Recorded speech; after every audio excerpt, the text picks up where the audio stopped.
As of April 24th, 2026, the domestic departure lounge will be moved from downstairs, the Piarco International Airport, to upstairs where all the international gates are. This news comes from the Airports Authority of Trinidad and Tobago, who stated that they made this change in efforts to improve the passenger experience as well as adhere to global security practices. If you have some questions about how this would impact you, how would it work, can you shop duty free, we'll get into those answers, as those are some of the same questions that I had. So let's get into it. So firstly, if you have traveled to Tobago or if you have been to Piarco International Airport, there was the domestic departure lounge as well as there's the departure gates for international travel. When you pass the check-in counters, there's the domestic lounge where you see security check-in bags and persons waiting for the flights to go to Tobago. And then there was the gates where you see watch your family go through the lines for the first check, and there was international gates.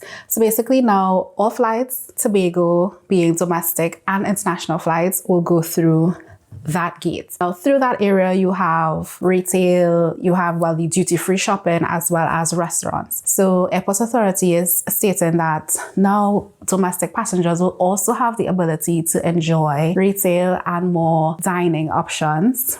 However, if you want to know if you'll be able to shop duty-free, no, you will not be able to shop duty-free.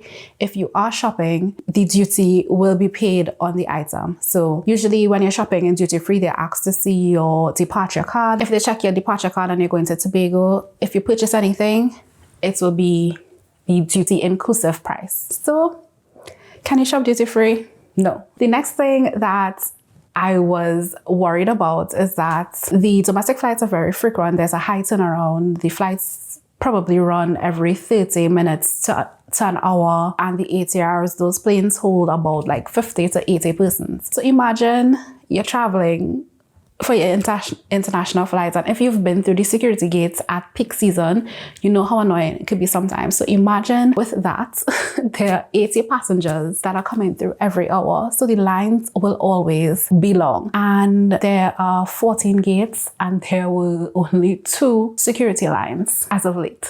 So now you're telling me you're going to add a high frequency flight gate basically. And just some years ago, they were separating persons by male and female. So I was really worried about how that is going to go. They said they will be increasing the number of lanes available. By how many? They didn't state. And they also mentioned that they will have a dedicated lane for domestic passengers. So perfect, because that is something I was worried about. I was just worried about every hour, every 30 minutes having 80 people join a line.